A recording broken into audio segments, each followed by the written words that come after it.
Les, we want to talk today about overcoming insurmountable odds.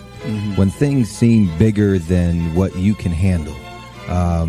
It's one thing to believe or to get out of a $5 jam. It's another thing to get out of a $5,000 jam or a $50,000 jam. Or it's one thing to have a headache and know you can take an aspirin. It's another thing to have a doctor give you a report that what you have is quote-unquote incurable. And we want to look at what do you do when things seem bigger than you are. You don't know any natural way out of the situation. Take, for instance, something everybody's familiar with, money. What happens when you say you need $1,200 by next week and you have no natural way of getting that money? What do you do? There most certainly are times when we feel like that. When you say, I don't have any idea whatsoever of what I'm going to do to pull this out. Now, I've been in situations like that where I had deadlines I had to meet. I didn't meet those deadlines, and I lost a car, lost a home, lights were cut off, telephone was cut off. All of those things are going to happen to you at different points in life. Now, the question is, what does it really mean? It really doesn't mean anything. It's not important at all. It's just a temporary inconvenience because all of those things can be corrected. And it's a part of the process that we all go through. Now, the challenge is, in the midst of all of these things, is, one, to stay focused on your goal, and two, to keep your expectations of making it happen, and keeping your energy positive, and relentlessly looking for ways in order to pull it out. And I guarantee you that there will be some intervention. What causes it? I don't know. That will seem like it's supernatural. Give you an example. I remember once when I lost my job, when I was fired out of broadcasting, September 18th, I'll never forget, 1978. I was behind in my house notes, and my house was up for foreclosure. I did, Larry, everything I could. I had borrowed as much money as I could borrow. I had talked to family members and friends. I did everything I could. And I couldn't get enough money, being unemployed for several months, applying for job after job after job, and couldn't get a job. I couldn't get enough money to save the house. But I never felt, and this is very important, the feeling that I had, I never felt that I was going to lose that house. I wanted that house. And so what I did was very uncanny. I released it. I did the best that I could. And at that time, with the limited money that I did have, I decided to take a trip with my family to Miami to go down and spend time in the sun with my children and my wife.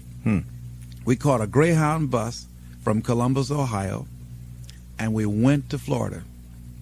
By the time I arrived on the day that the bank was to foreclose at 12 noon on the house, I got a call from one of my former assistants who went by the house and called me and said, Les, it's an emergency. Call Columbus right away. I did, and Carolyn Sloan said, Les, you won't believe this. You have a check from the Internal Revenue Service on your income tax. And it was enough to pay the house notes, and I had money over.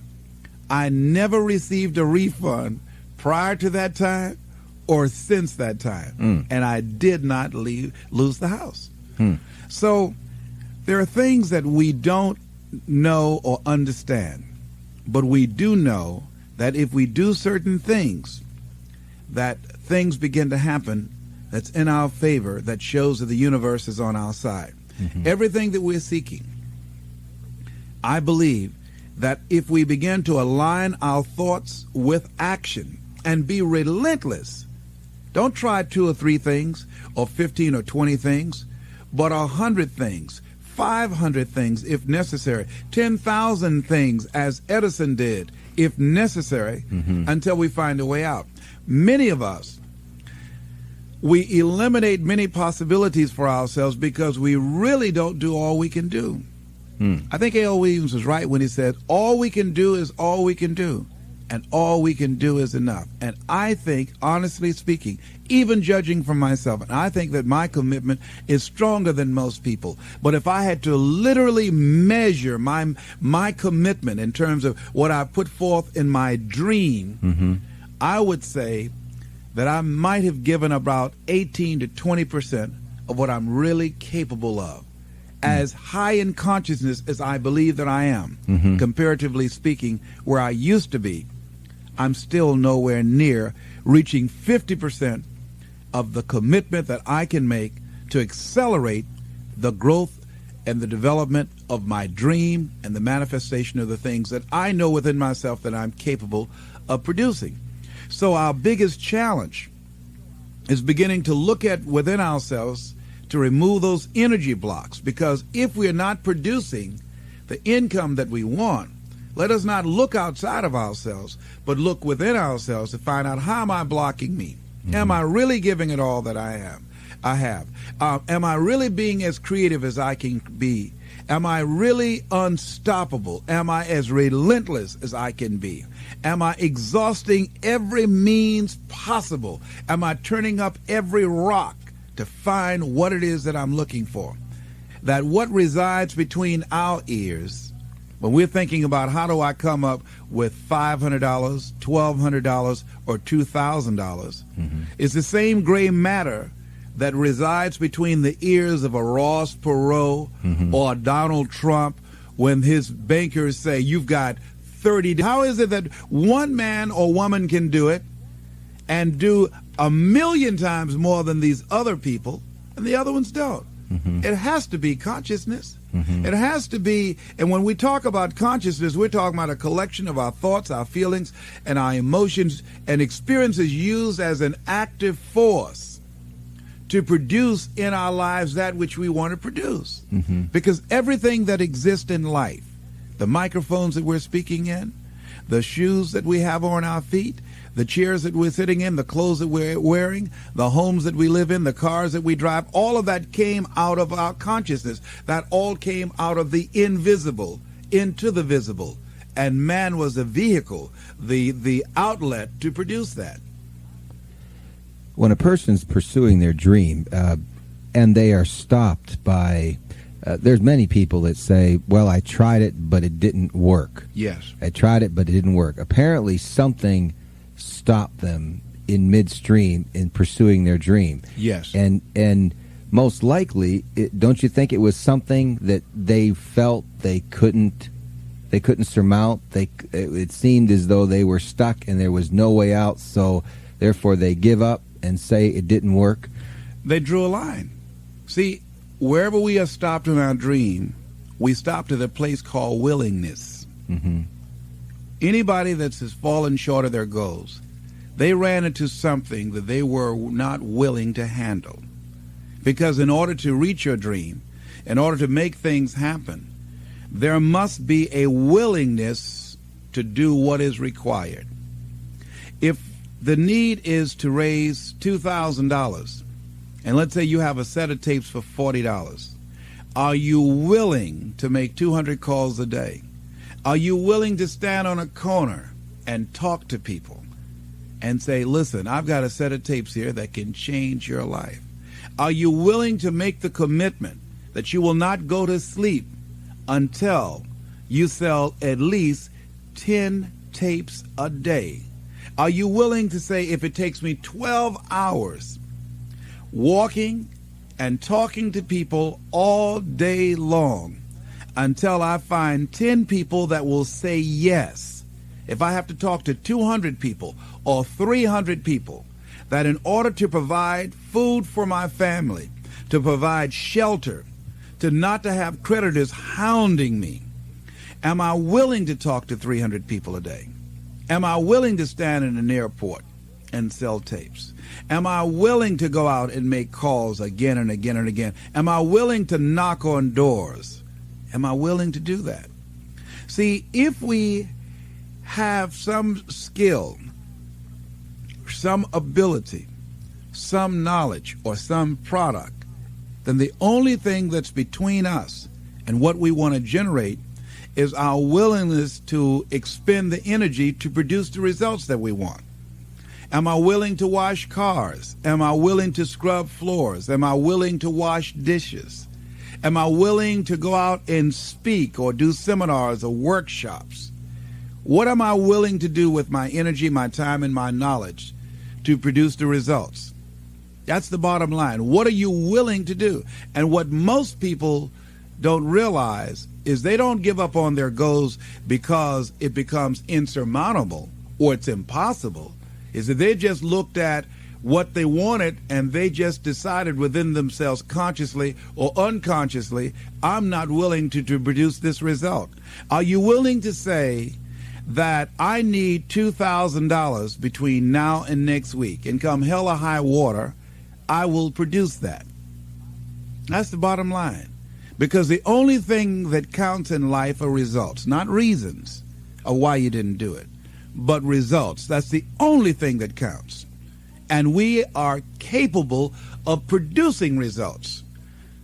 That's it. That's the bottom line. Are you willing to honor your commitment to do that? What are you willing to do? Mm-hmm. How many floors are you willing to mop? How many shoes are you willing to shine? How many phone calls are you willing to make? How many sales are you willing to make? How many jobs are you willing to hold? How much service are you willing to provide? Isn't there a difference between working hard and working smart? Without any questions. But see, here's the thing, though, Larry, that most people don't keep their commitments. They are not willing to be a no-matter-what person.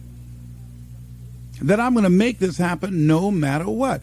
Most people use escape routes for themselves. Most people have something that they could point to justify why they haven't produced the results. Some reason. Well, people weren't buying. Or the economy is soft. Somebody somewhere is buying. Somebody somewhere is spending some money. So as we begin to look at where we are, every time when I was working on developing my dream, and I knew that I had to do something, that I had to do it, I was always able to pull it out. Because I started thinking, if a Walt Disney can do it, if a John D. Rockefeller can do it, then I can do it. Am I to believe that they have some license of exclusivity on producing wealth or producing results that I don't have? I think that it was a key given to us. I was reading the book called Succeeding Against the Odds by John H. Johnson. Good book. He said, "For it is the most enduring element of our faith that I must conclude this speech by saying that men and women are limited not by the place of their birth, not by the color of their skin, but by the size of their hope." What is the size of your hope? As we begin to look at what it is we want to produce in our lives, I think another question could be asked, or to paraphrase what he said, what is the size of our commitment to make it happen? See, when you ask people to become a no-matter-what person, something inside of them begins to tremble because of the fact that we aren't accustomed to saying, I'm going to make this happen. Most people won't do that. Won't take that kind of stand and saying, I'm going to make this happen no matter what. Most people won't do that. That takes energy. That takes conviction. That takes a determination and a mindset. I'm going to do this. And I say that once you make the commitment, and that's what Goethe meant, and that whole piece that he says about commitment, he says, once you make a commitment, providence moves too. All kinds of things happen that never would have happened.